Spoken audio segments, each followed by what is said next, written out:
Hello, all, and welcome to May's 2022's instalment of the Editor's Pick.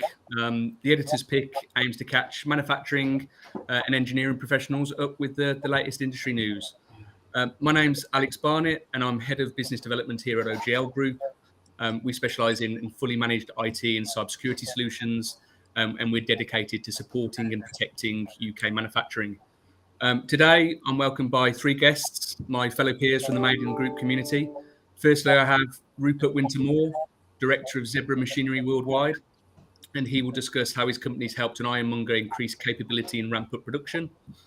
David Field, Managing Director of Canterbury Tools, is going to chat to us about their recent mission to support local GPS and care homes by reducing face visors. And then James Worthington, who's Managing Director of My Workwear, who will discuss his company's latest £100,000 investment. So firstly, Rupert, over to you, if that's okay. Yeah. You mentioned in your article about kind of like the bespoke nature of the machines that you provide. How much bespoke machinery creation are you able to do at Zebra, and kind of like how does that meet individual customer needs, and how long does the process take? Does it, is it varied? So getting to all good in the article that you did for us recently, they had set tooling which they needed to do their product on an old press, and it was quite complicated tooling. So they came on to us about a new machine, and we gave them the leaflet. There's like a standard spec of the machine, and when they got the leaflet, they said, we want this tonnage, which is an 80 ton, but we don't want that bed size, we don't want that daylight. And then, because they were local, I popped over to see them. I said, okay, well, why not? And then they said, well, we need to put these big tools in the press. So then obviously we kind of reverse engineered the press to kind of go around the tooling. And it got to a point where at the time they just had investment from an investor. So they were upgrading all of their kit in the factory because they had machine tools in there like lathes and millers and things. And the press is just the one thing on the hit list. And it was quite a bit of a back and forth process because the tooling's quite complicated. Even the product's quite a simple thing, just making a door handle. And we did quite a fair bit of back and forth. And it basically came down to, it wasn't really the cost of the machine that was the issue. It was trying to find someone who was flexible to make a machine for the needs, you see. And I think they were getting quotes from elsewhere. And the other companies were saying, here's the press, it will do your job, and that's literally it.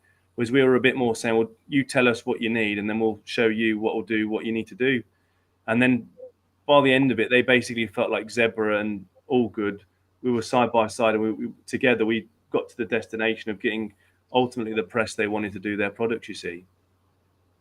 Yeah, Chris, and I think it's incredibly important, isn't it, that you can't have a one size fits all approach with some of these processes, can you? So how often would you go through that process? Because you mentioned you're dedicated and working with the customer and being flexible in your processes.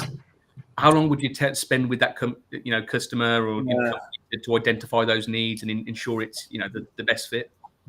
For example, we've just sold an 800-ton press to a composites company, and the process was about 6 months to get everything all done because it was a part of a group. I had to go to their factory, which they wanted the press put in. The works manager showed me around, and we looked at the product, we looked at the current presses they've got, we looked at the tooling. And he says, well, that's the tip of the iceberg. You've now got to speak to the other guys who make my tooling. Then you've got to speak to the guys who are going to sign the machine off. And then you've got the MD and the finance director to talk money. And so that was almost like a 6-month process. And then we'd have a spec which would do everything they wanted. But then they decided they wanted to have a slower speed on the stroke, and we had to kind of go back and revise that because to have a slower speed on the stroke, which is what they wanted, we had to have an attachment on the machine, like an extra hydraulic pack, to do all of that. So that was about 6 months. But then, for example, we've just done the Mac show where we exhibited a standard machine on Mac, and it was just a 60-ton C-frame hydraulic press. So they're quite a generic machine. So I find the smaller machines are quite generic. A customer will look at the spec and say in the brochure and go, yeah, that'll do it. That's fine. Crack on. But it's more when I kind of go above 200 ton, people are getting a bit more specific and exactly what they need. Or, a lot of the times they need a bigger bed or a bigger daylight, or a stroke's got to be different. So I'll probably say out of the presses we sell, I'd say about 70% of the time there is that bespoke element in them. There is all that back and forth. Whereas the other presses that in the other percentage that we sell that aren't really bespoke as such, they're more on the smaller end of the, scale of things really. So yeah, but I enjoy when I'm selling these presses. I actually enjoy the process of doing all the back and forth, because you just feel like you're giving the customer assurance, and you feel that they're almost getting something that they've never had before, because they get dictated to.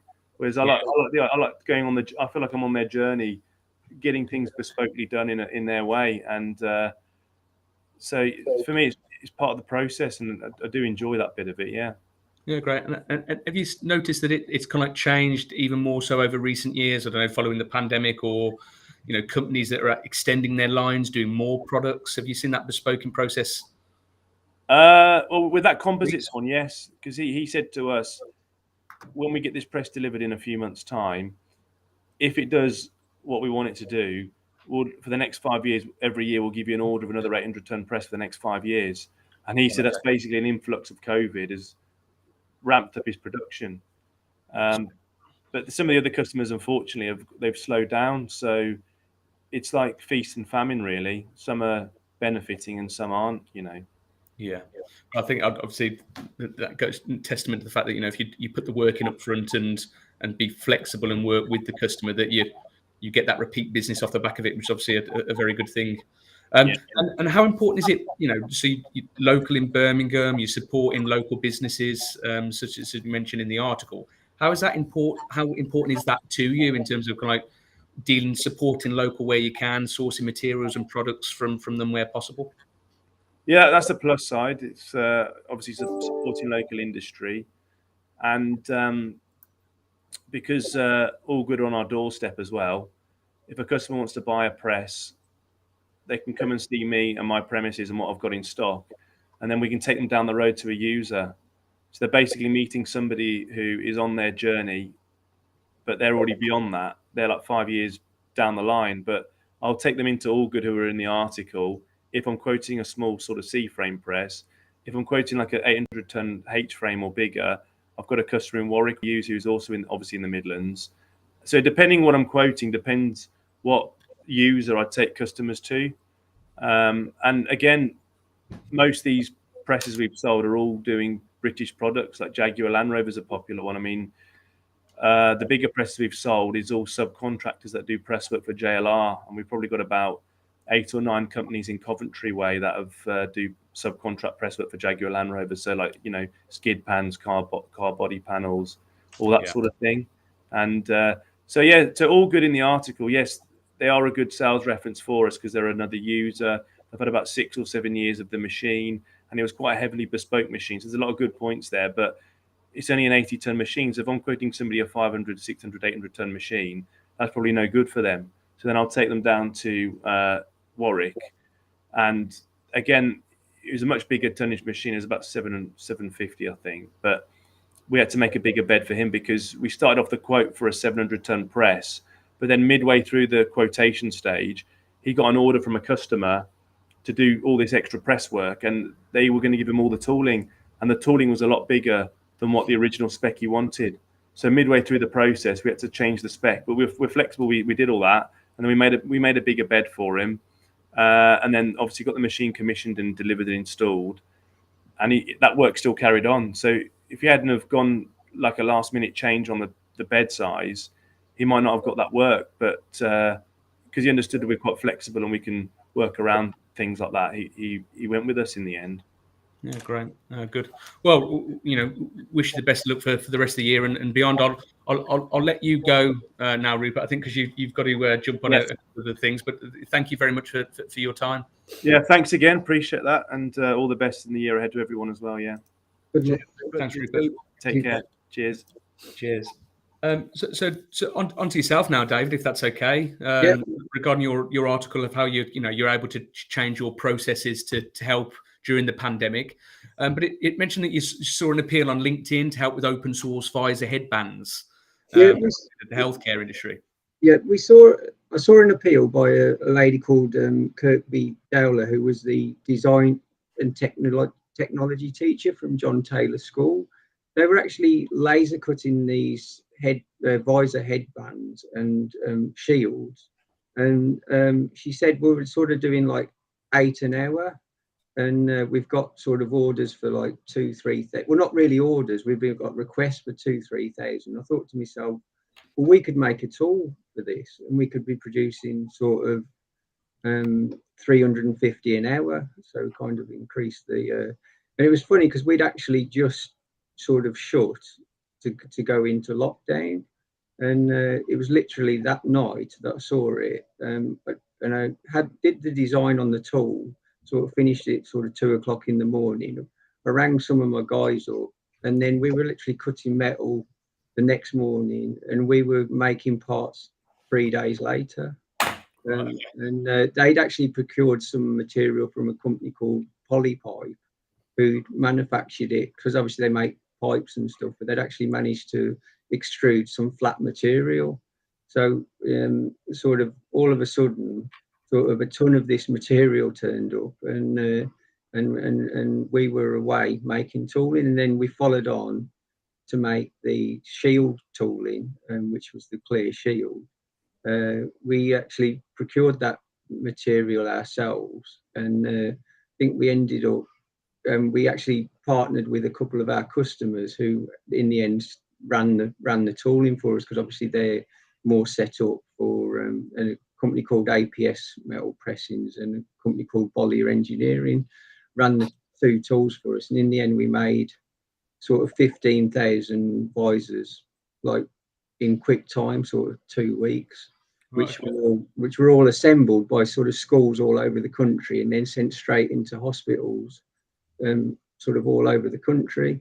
And the reason, like, I really wanted to get involved is because I'd actually spent a bit of time in hospital 2-3 years before, and had actually been in intensive care, and it was quite good that sort of in Derby Hospital, and it was quite good when I actually got a photo through of the nurses in the intensive care unit at Derby wearing the visors that we made, and it was sort of like really sort of was a thing that made it very much worthwhile. Yeah, we then sort of got in touch with the local MP, Wendy Morton, about sort of increasing and because there seems at the time to be a massive sort of need for these things. So we spoke to her, and then she put us in touch with Andy Street, and we were directly in touch with him, and he put us in touch with some people, because we do actually sell into the NHS. And it was really just down to the fact that, we'd already invested sort of like £25,000 in it, and it was sort of, as a small business, we'd sort of reached the limit of what we could do without sort of getting some help on just to supply things, and then started the process of obtaining a CE mark, which meant we could actually, even at sort of a cost price, sell into the NHS, because they could accept them as a donation, but they couldn't really accept them as a without certification, if they had to actually pay something towards the cost of manufacture. Right. So we sort of went along that process, but it took sort of, in the end, sort of 18 months to get through that process, and then sort of by the time we got to the end of it, the need for them wasn't so hot, and sort of, to be honest, we were quite happy with the initial that we'd done the 15,000, and sort of moved on. And then of course our general work had started to pick back up again, and then we were off again on it was a very interesting thing, and it was quite good that we used our skills. Like, we normally have to like turn things around it quickly, because like a press has gone down and there's a line at JLR about to stop.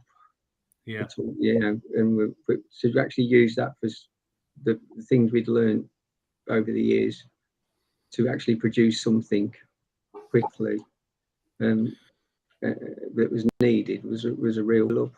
Great. And I think, well, I won't be the only to say this, I'm sure, but fantastic that you took that initiative to help out where you can, and you turn something around so quickly. 15,000 to supply to the NHS and get help from local schools as well. I think that's a fantastic part of the business, and well done for that. I think everyone that has helped to chip in during what was such an awful time in everyone's lives during the pandemic, fantastic, and and great that your business was able to do that. And how's business been following the pandemic? Is it now it's starting to return to normal, and you're back to your sort of the day-to-day business of what you actually do with the locks for the automotive parts? Yeah, we sort of things did pick back up again, but it's really the last year it has been, things have gone a bit quieter on the automotive side because of things like semiconductors, and now there's obviously the issue with steel. And so all of the OEMs in sort of the automotive industry aren't starting any new projects or making any new cars, because I think they've got something ridiculous like 3 million cars that have been ordered, but none of them have been made. So, but obviously, we were talking to some of them a couple of weeks ago, and they were saying to us, well, we're going to have to start making the new models now so people continue to buy them. Otherwise, if we don't make the new models, people aren't going to buy them. And then, so it's hopeful that things will start to pick up. Sorry to be a bearer of bad news, David. I actually read an article yesterday on the train on the way home last night saying that, I can't remember what company it was, but a company that specializes in reconditioning engines, and they've seen a huge boom in business because people are keeping on to their second-hand cars. And I mean, you can see that with the prices of second-hand cars have gone through the roof, and the reason is you order a new car, it's something like 18 months delivery. Yeah, Ridiculously. it's crazy. But I mean, to be fair, we've sort of diversified away from automotive, and we had done that before the pandemic because I didn't really want to put all my eggs in the one basket. So we haven't been too bad, and we're doing a lot of work with a lot of like one company that's doing hydrogen. So anyway, I'll leave it there. No, great. Well, thank you. Thank you very much, David. I think it's a conversation for another time, certainly around in terms of how you diversified into, away from that automotive and able to adapt to that. But again, thank you. And again, also, wish you all the luck for the coming year. All right, thank you very much. Thanks. No problem. James, then, so as mentioned in your article, it's been what seems to be an incredible couple of years, and is going to be even more so going into the next few with your growth plans. But mentioning in your article, due to the investment that you've received, you purchased 3 new embroidery machines, direct-to-film print machine, and kind of set a goal of achieving 5 million in sales by 2025. No pressure. Yeah, you'll have a hairline like mine. Outside of the kind of the physical production elements, how have your business goals adapted in terms of recruitment to achieve the goals, and has current skill shortage affected anything, or have you managed to kind of press on? Yeah, I'd say we've been on a huge recruitment drive in the last couple. Just before this meeting, I just popped out to go and speak to my our projects coordinator, stroke HR lady, just to say how many people have we got in the business right now, and we're up to 39 now. I've been on the road for about a week or so now. First day back in the office, and I walked into the factory this morning and met 2 very nice new people.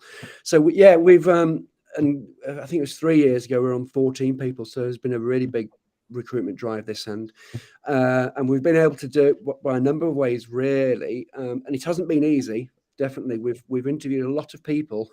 It takes, as you know, to get good people. It's not that easy at the moment with the right skill sets as such. But we've used the usual things like, if we mention it, Indeed. We've used recruitment companies. We've used Made in the Midlands. Their jobs board. We've also got Kickstarters. That's been very helpful to get us, to get more people into the business. We've got 4 Kickstarters in the business as we speak at the moment. So that's how we've managed to achieve it. And obviously we've got jobs going at the moment, still looking for more people. So we've got a day shift and a twilight shift, and soon, at some point, we're hoping to do a night shift as well. Oh, brilliant. Okay. Yeah, it's been very very busy. And again, just in essence, I suppose in time, one of the key points that I picked up on, because in our business we're also kind of like private sector and we're public sector. Yeah. They mentioned that you in the article that you're working with the likes of Vimto, McLaren, through to kind of like government, such as the RAF and other government departments. How have you found the procurement process? Because certainly for us, the private sector and the public sector, they're poles apart when that procurement process from suddenly going and dealing with a decision maker to a tender process and RFQ with the public sector. How have you found those two, and how have you gone about kind of like securing business within both?